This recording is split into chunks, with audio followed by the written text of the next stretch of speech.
നമുക്ക് അലീനയുടെയും മനുഷ്യങ്ങളുടെയും നാളത്തെ നല്ലൊരു വിശേഷം കേട്ടാലോ? അതിനു മുമ്പായിട്ട് ആദ്യമായി കാണുന്നവരുണ്ടെങ്കിൽ ചാനൽ ഇഷ്ടപ്പെട്ട ഒന്ന് സബ്സ്ക്രൈബ് ചെയ്യാൻ മറക്കരുത്. വീഡിയോ ഇഷ്ടപ്പെടുവാണെങ്കിൽ ലൈക്ക് ചെയ്യാനും നിങ്ങളുടെ വിലയേറിയ അഭിപ്രായങ്ങളൊക്കെ രേഖപ്പെടുത്താനും മറക്കരുതേ. അതിനു മുമ്പ് ഒരു കാര്യം പറഞ്ഞോട്ടെ, നമ്മുടെ ഈ ചാനലിനകത്ത് പുതിയ വിശേഷമായ സുഭാഷിന്റെ നിധിയുടെ വിശേഷങ്ങളൊക്കെ അപ്ലോഡ് ചെയ്യുന്നുണ്ട് കേട്ടോ. അപ്പം അത് കാണാൻ താല്പര്യമുള്ളവർ ചാനലൊന്ന് കയറി സബ്സ്ക്രൈബ് ചെയ്ത് കാണാൻ ശ്രമിക്കണം കേട്ടോ. അങ്ങനെ നാളത്തെ വിശേഷത്തിൽ ബബിതേനെ ശരിക്കും പൊളിച്ചെടുക്കുന്നുണ്ട് ബാലേന്ദ്രന്. ഇനി മേലാല് അലീന എന്ന് വിളിക്കരുത്, അവളോ ഇവളോ ഒന്നും വിളിച്ചേക്കരുത്, അലീന ചേച്ചി അങ്ങനെയേ വിളിക്കാവുള്ളൂ. ബബിത അവിടെ നിന്ന് കരഞ്ഞു കഴിഞ്ഞപ്പോൾ ബാലേന്ദ്രൻ പറഞ്ഞു, ചെന്ന് അലീനയോട് ഇങ്ങോട്ട് കയറി വരാൻ പറ. അങ്ങനെ കരഞ്ഞോണ്ട് ബബിത താഴേക്ക് വന്നപ്പം അലീന അവിടെ നിൽപ്പുണ്ട്. അലീനയോട് പറഞ്ഞു, ചേച്ചിയോട് മോളിലേക്ക് കയറി ചെല്ലാൻ പറഞ്ഞു. അലീന ഒരു നിമിഷം ഞെട്ടിപ്പോയി. തന്നോട് തന്നെയാണ് അവളെ ചേച്ചിന്ന് വിളിക്കുന്നത്. അവൾ കരയുന്നുണ്ടായിരുന്നു. അപ്പോഴേക്കും അലീനയ്ക്ക് മനസ്സിലായി എന്തോ ഒന്ന് സംഭവിച്ചിട്ടുണ്ട്. അല്ലെങ്കിൽ ഒരിക്കലും ഇങ്ങനെ പറയില്ല. ആദ്യമേ തന്നെ അലീന പറഞ്ഞ ബബിതയോട് മുകളിലേക്ക് കയറി പോകണ്ട, താൻ പോയിക്കോളാം, അല്ലെങ്കിൽ ബബിത കയറി ചെന്നിട്ടുണ്ട് കരഞ്ഞോണ്ട് ഇറങ്ങി വരുവുള്ളെന്ന്. അത് അതേപടി തന്നെ അക്ഷരം പ്രതി സംഭവിച്ചു. ഒടുവിൽ അലീന അങ്ങോട്ട് മുകളിലേക്ക് കയറിപ്പോയി. ആ സമയത്ത് ബബിത എന്ത് ചെയ്യുക, അവിടെ നിന്ന് കരയുവാണ്. ബബിതയുടെ അടുത്തേക്ക് രോഹിത് കൃഷ്ണയൊക്കെ ഒന്ന്, എന്താ ചേച്ചി, എന്താ കാര്യം?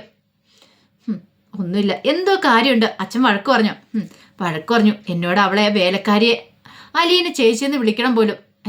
അങ്ങനെ പറഞ്ഞു അച്ഛൻ എന്ന് രോഹിത് ചോദിച്ചു. അതെ, കൃഷ്ണമോള് പറഞ്ഞു. അല്ലെങ്കിൽ നമ്മളെക്കാളും പ്രായത്തിൽ മൂത്തല്ലേ, മൂത്തവരെ നമ്മൾ ബഹുമാനിക്കണ്ടേ?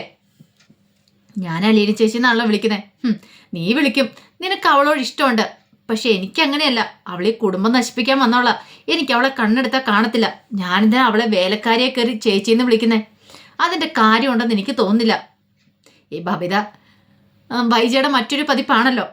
അപ്പോഴേക്കും കൃഷ്ണമോള് പറഞ്ഞു, അതിൽ അച്ഛൻ പറഞ്ഞത് തെറ്റില്ല. അല്ല, ചേച്ചി എന്തിനിപ്പോൾ അങ്ങോട്ടേക്ക് കയറിപ്പോയത്? കോളിംഗ് ബെല്ലടിക്കുന്ന കേട്ടപ്പോൾ ഞാൻ പോയതാ. ആ സമയത്ത് അച്ഛന് ഇഷ്ടപ്പെട്ടില്ല. അച്ഛന് കോഴിക്കോട്ട വേണം, എനിക്കത് ഉണ്ടാക്കാൻ പറ്റില്ലെന്ന് പറഞ്ഞു. അറിയത്തില്ല എന്നും പറഞ്ഞു. ചേച്ചി, അച്ഛൻ പ്രത്യേകം പറഞ്ഞിട്ടില്ലേ അങ്ങോട്ടേക്ക് നമ്മളാരും കയറി ചെല്ലണ്ട, എന്തെങ്കിലും ആവശ്യമുണ്ട് അച്ഛൻ വിളിക്കുമല്ലോ. പിന്നെ എന്തിനാ ചേച്ചി ഒരു പ്രശ്നം ഉണ്ടാക്കാനായിട്ട്? ഇപ്പോഴും നീ അച്ഛൻ്റെ അവളുടെ ഭാഗത്തല്ലേ? അങ്ങനെയല്ല ചേച്ചി, നമ്മളൊരു കാര്യം ചിന്തിക്കണം. അച്ഛൻ്റെ മനസ്സിന് ബുദ്ധിമുട്ട് കൊടുത്തുകൂടാ. ഇതങ്ങനെ വെറുതെ വിടാൻ പോകുന്നില്ല. അമ്മ ഇങ്ങോട്ടേക്ക് വരട്ടെ. അമ്മ വന്നു കഴിയുമ്പോൾ ഉറപ്പായിട്ടും ഞാനിത് പറയും. അവളെ എത്രയും പെട്ടെന്ന് തന്നെ ഇവിടുന്ന് പറഞ്ഞു വിടണം. അലീന ചേച്ചിന്ന് ഞാൻ വിളിക്കണം പോലും. ആ ജോലിക്കാരിയെ എനിക്ക് എന്തിൻ്റെ ആവശ്യമെന്ന് അറിയില്ല എന്നൊക്കെ പറഞ്ഞു ബബിത ദേഷ്യപ്പെട്ട് മുറിയിലേക്ക് കയറിപ്പോയി. കുറച്ച് കഴിഞ്ഞപ്പം അലീന ബാലേന്ദ്രൻ്റെ മുറിയിലേക്ക് വന്നു. സാറിനെ വിളിച്ചായിരുന്നോ?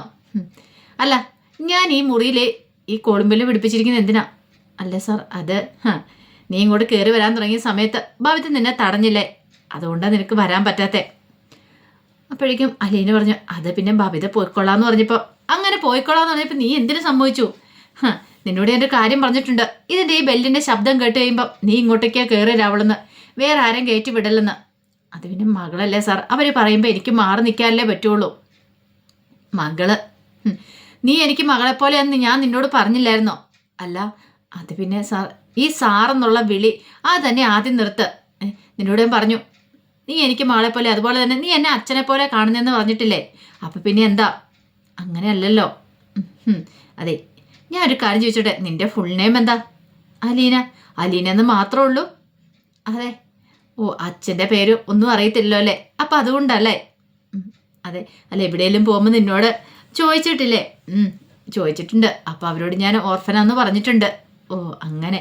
അല്ല, നിനക്ക് നിന്റെ പേരിൻ്റെ കൂടെ നിന്റെ അച്ഛൻ്റെ പേരിടാൻ നിനക്ക് താല്പര്യമില്ലേ? താല്പര്യം ഉണ്ടോയെന്ന് ചോദിച്ചാൽ അങ്ങനെ താല്പര്യപ്പെടാതിരിക്കുന്ന ആൾക്കാരുണ്ടോ? ഉറപ്പായിട്ടുണ്ട്. അങ്ങനെയാണെങ്കിൽ നിനക്ക് ഏത് പേരാ ചേരുന്നത്, ഇഷ്ടപ്പെടുന്നത്? ഇപ്പം അലീന എന്ന് പറഞ്ഞ ക്രിസ്ത്യൻ പേരാണല്ലോ. നീ ക്രിസ്ത്യൻ വിശ്വാസം അനുസരിച്ചാണ് വളർന്നു വരുന്നത്. അപ്പോഴേക്കും അലീന പറഞ്ഞു, ഞാൻ ഹിന്ദുവാണോ ക്രിസ്ത്യനാണോ അങ്ങനെയൊന്നും കൂടുതലായിട്ടൊന്നും എനിക്കറിയില്ല. പക്ഷേ ബ്രിജിത്ത മമ്മിയുടെ കിട്ടിയതിന് ശേഷം മമ്മി എന്നെ ക്രിസ്ത്യനായിട്ട് അവരുടെ രീതിക്കനുസരിച്ചാണ് വളർത്തുന്നത്. എനിക്കങ്ങനെയില്ല, എല്ലാ ദൈവത്തിലും വിശ്വാസമുണ്ട്. അങ്ങനെയാണെങ്കിൽ നിന്റെ പേരിൻ്റെ കൂടെ നമുക്ക് ഒരു പേര് ചേർത്താലോ? ഏത് പേര്? അല്ല, നിനക്ക് ഇഷ്ടപ്പെട്ട ഒരു ക്രിസ്ത്യൻ പേര് വേണോ? അലീന സ്റ്റാൻലി എന്നായാലോ? സ്റ്റാൻലിയോ? അല്ല, അതെങ്ങനെയുണ്ട്, ചേരുവോ? അതോ അലീന ബാലേന്ദ്രനാണോ നിനക്ക് ഇഷ്ടപ്പെട്ടെ? അപ്പോഴേക്കും അലീന പറഞ്ഞു, ബാലേന്ദ്രൻ. അത് ആ പേര് കേൾക്കാൻ തന്നെ ഒരു സുഖമുണ്ട്. അങ്ങനെയാണൊരു കാര്യം ചെയ്യുക, നമുക്ക് അലീന ബാലേന്ദ്രൻ ഇടാം. പക്ഷേ അപ്പം എന്താ, നിനക്ക് ബുദ്ധിമുട്ടുണ്ടോ? അല്ല, പക്ഷെ അലീന ബാലേന്ദ്രൻ തരുമ്പോൾ ഒരു കാര്യമുണ്ട് കേട്ടോ, നീ എന്നെ അച്ഛനായിട്ട് കാണേണ്ട വരും. അതെനിക്ക് ഇഷ്ടമാണ് അച്ഛനായിട്ട് കാണുന്നേ. പിന്നെ അച്ഛാന്ന് വിളിക്കേണ്ടേ വരും. പിന്നെ ഇവിടെ കുറേ എതിർപ്പുകളും കാര്യങ്ങളൊക്കെ ഉണ്ടാവും. അതെല്ലാം സമ്മതമാണെ മാത്രം നീ നിന്റെ പേരുകൊണ്ടിൻ്റെ കൂടെ അലീന ബാലേന്ദ്രൻ കിട്ടും. അപ്പോഴേക്കും അലീന പറഞ്ഞു, അതൊക്കെ എനിക്കറിയാം, പക്ഷേ ബാലേന്ദ്രൻ എൻ്റെ പേരിൻ്റെ കൂടെ അങ്ങനെ ഇട്ടിട്ടുണ്ടെങ്കിൽ ഇവിടുത്തെ മാഡം പിന്നെ അത് മതി അടുത്ത പ്രശ്നം ഉണ്ടാക്കിക്കൊണ്ട് വരാനായിട്ട്. അപ്പോഴേക്കും ബാലേന്ദ്രൻ പറഞ്ഞു, നീ അതൊന്നും മൈൻഡാക്കണ്ട, ഇവിടുത്തെ ആൾക്കാരുടെ സ്വഭാവം അറിയാലോ, അതൊരു ചെവി കൂടെ കേട്ട് ഒരു ചെവി കൂടെ അങ്ങോട്ട് വിട്ടാൽ മതി. നമ്മൾ കുടുംബത്തോട് അധികം ആത്മാർത്ഥ കാണിക്കാൻ പാടില്ല. ഇപ്പം നിന്റെ കാര്യമുള്ള ശരി, നീ അവരോടൊക്കെ വലിയ ആത്മാർത്ഥ കാണിക്കുന്നുണ്ട്, അതിന് 4-1 അവർ നിന്നോട് കാണിക്കുന്നുണ്ടോ? അല്ല, ഞാൻ അങ്ങനെയൊന്നും വിചാരിച്ചിട്ടല്ല, എൻ്റെ കുടുംബമാണല്ലോന്ന് കരുതിയിട്ടാ. അതാ കുഴപ്പം. നിന്റെ കുടുംബമാണല്ലോന്ന് കരുതി നീ സ്നേഹിക്കുന്നുണ്ട്, പക്ഷെ എങ്കിൽ അവർ നിന്നെ ഒരു അന്യായിട്ടാണ് കാണുന്നേ, വെറും ഒരു ജോലിക്കാരി, ഒരു വേലക്കാരി, പറയുന്ന ജോലികളെല്ലാം ചെയ്യണം അങ്ങനെ. പക്ഷെ ഞാൻ നിന്നെ അങ്ങനെയല്ല കാണുന്നേ, മകളെ പോലെയാണ് കാണുന്നേ. ഈ കുടുംബത്തിന് വേണ്ടിയിട്ട് ഞാൻ കുറേ കിടന്ന് കഷ്ടപ്പെട്ടിട്ടുണ്ട്, പക്ഷെ അവസാനം എനിക്ക് മനസ്സിലായി അതൊക്കെ വെറുതെ ആയിരുന്നെന്ന്. നമ്മൾ വിശ്വസിക്കുന്നവരെല്ലാം അങ്ങനെ തന്നെ ആവണമെന്നില്ലല്ലോ. അതെന്താ അങ്ങനെ പറഞ്ഞേ? അതെന്താന്ന് നീ നിന്റെ മനസാക്ഷിയോടും കൂടി ചോദിച്ചു നോക്കിയേ. ഇപ്പം ഞാൻ നിന്നെ വിശ്വസിക്കുന്നുണ്ട്, പക്ഷെ നീ എൻ്റെ അടുത്ത് എത്ര കള്ളത്തരം പറയണു, ശരിയല്ലേ? അലീനയുടെ മുഖമൊക്കെ അവിടെ മാറി. ഞാൻ നിന്നെ വിശ്വസിച്ച ഓരോ കാര്യങ്ങൾ പറയുന്നത്, അതുപോലെ തന്നെ നീ ഒരിക്കലും എന്നെ വഞ്ചിക്കില്ലെന്ന് എനിക്ക് ഉറപ്പുണ്ട്. പക്ഷേങ്കിൽ നീ പോലും പലതും എന്നോട് മറച്ചു വെച്ചിട്ടാണ് സംസാരിക്കുന്നത്, അല്ലെന്ന് നിനക്ക് പറയാൻ പറ്റുമോ? അലീനയുടെ മുഖമൊക്കെ അവിടെ മാറി. അലീന പറഞ്ഞു, അത് പിന്നെ വേണ്ട, ഞാനങ്ങനെ പറഞ്ഞതേ ഉള്ളൂ. ഒടുവിൽ അലീനയ്ക്ക് ഭയങ്കര വിഷമമായി. അലീന മുറിക്ക് പുറത്തേക്ക് വന്നിട്ട് സങ്കടപ്പെട്ട് കരയുവാണ്. കാരണം താൻ സാറിനോട് ചെയ്യാൻ പാടില്ലാത്ത കാര്യമാണ്. തൻ്റെ അമ്മ ആരാന്നുള്ള കാര്യം തനിക്ക് വ്യക്തമായിട്ടറിയാം. എന്നിട്ട് സാറ് ഓരോന്ന് ചോദിച്ചു കഴിയുമ്പം താൻ അറിയത്തില്ലാത്ത മട്ടിലാണ് സംസാരിച്ചുകൊണ്ടിരിക്കുന്നത്. പാവം, ആ മനസ്സിനെ താൻ കുറേയധികം വേദനിപ്പിക്കുന്നുണ്ട്, കുറേയധികം കള്ളത്തരങ്ങളൊക്കെ പറയുന്നുണ്ട്. അതോർത്ത് കഴിഞ്ഞപ്പം വല്ലാത്തൊരു ടെൻഷൻ ഉണ്ടായിരുന്നു. അങ്ങനെ വൈകുന്നേരമായി കഴിഞ്ഞപ്പോഴത്തേനും വൈജയന്തി ബാങ്കിൽ നിന്ന് വീട്ടിലേക്ക് വരിക. വീട്ടിലേക്ക് വന്നു കഴിഞ്ഞപ്പം ബബിതയും കൃഷ്ണമോളും രോഹിതും ചെന്നു. ബബിത എന്നിട്ട് പരാതി പറഞ്ഞു, അമ്മേ, എനിക്ക് ആ ജോലിക്കാരിയെ ഇവിടെ നിർത്തുന്നതിനോട് ഒട്ടും താല്പര്യമില്ല, എത്രയും പെട്ടെന്ന് തന്നെ അവരെ പിടിച്ചു വിടണം. എന്താ ഇപ്പം പെട്ടെന്ന് ഇങ്ങനെ തീരുമാനം? നീയൊക്കെ അവൾക്ക് സപ്പോർട്ടായിരുന്നല്ലോ. ഞാൻ ആർക്ക് സപ്പോർട്ടൊന്നും ആയിരുന്നില്ല. ജോലിക്കാരിയെ ഇപ്പം ഞാൻ ചേച്ചിന്ന് വിളിക്കണം പോലും, അലീനെ ചേച്ചിന്ന്. എന്നെക്കൊണ്ട് പറ്റില്ല അങ്ങനെയൊന്നും വിളിക്കാനായിട്ട്. ആ സമയം വൈജി ചോദിച്ചു, അല്ല ആരാ ഇത് പറഞ്ഞേ? അച്ഛൻ എന്നെ വിളിച്ചിട്ട് പറഞ്ഞേ. അപ്പം പിന്നെ ഞാൻ എന്ത് ചെയ്യാനാ? അച്ഛൻ്റെ കേക്ക് ഇനിയിപ്പം ഞാൻ അങ്ങനെ വിളിക്കണം പോലും, അല്ലെങ്കിൽ അച്ഛൻ എനിക്ക് ശിക്ഷ തരുമെന്ന്. അതിൻ്റെ ഒരു കുറവും കൂടെ ഉണ്ടായിരുന്നുള്ളൂ.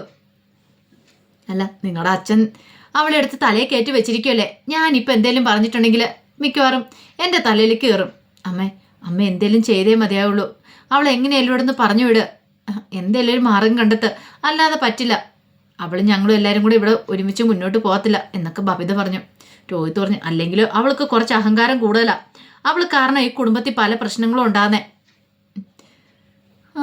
അപ്പോഴേക്കും ഒരു നിമിഷം ആലോചിച്ചിട്ട് വൈജ പറഞ്ഞു, ഞാനൊന്ന് ആലോചിക്കട്ടെ എന്താ വേണ്ടേന്ന്. അല്ലെങ്കിൽ അവളെ പറഞ്ഞു വിടാനായിട്ട് എനിക്ക് 100 വട്ടം സമ്മതമാണ്. ബാലേന്ദ്രൻ കാരണമല്ലേ, എന്തേലും വഴി ഉണ്ടാക്കാം എന്നൊക്കെ പറഞ്ഞു. വൈജയുടെ ഉള്ള മനസ്സമാധാനം കൂടെ പോയി. അതിനുശേഷം വൈജ എന്ത് ചെയ്യുവാണ്, കമലയെ ഒന്ന് വിളിച്ചു നോക്കാം എന്ന് കരുതി കമലയെ വിളിക്കുകയാണ്. കമല പുറത്ത് പോയതായിരുന്നു. പുറത്ത് ഡ്രൈവ് ചെയ്യുന്ന സമയത്താണ് വൈജയുടെ കോള് വരുന്നത്. എന്താ വൈജ? അല്ല, കമലരിച്ചി എവിടെയാ? ഞാനാണെങ്കിൽ പാലാ വരെ ഒന്ന് വന്നതാ. അല്ല, എന്താ ഇപ്പം വിളിക്കാൻ കാരണം? അതെ, എനിക്ക് ഒരു സമാധാനം കിട്ടുന്നില്ല.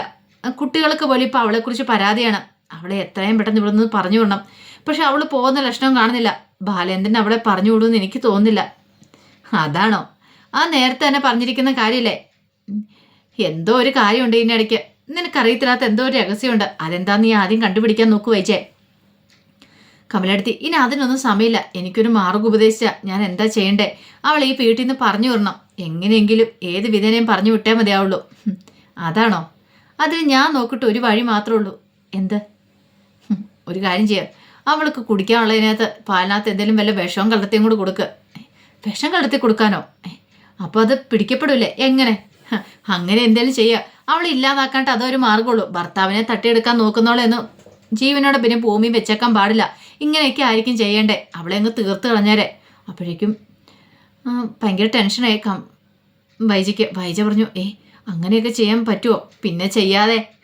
അങ്ങനെയൊക്കെ ചെയ്തേ മതിയാവുള്ളൂ. അവളുടെ ശല്യം ഒഴിവാക്കാൻ ഏറ്റവും നല്ല മാർഗ്ഗം ഇതാ.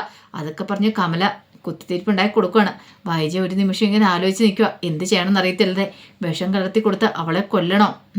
അങ്ങനെയാണെങ്കിൽ അവൾ അതോടുകൂടി തീരും. തനിക്ക് സമാധാനമാവും എന്നൊരു ചിന്ത വൈജയുടെ മനസ്സിലുണ്ടാകുന്നുണ്ട്. പക്ഷെ ആ മോഹങ്ങളൊക്കെ വെറുതെ ഒരിക്കലും നടക്കാതെ പോകുന്ന മോഹങ്ങൾ അതൊക്കെ.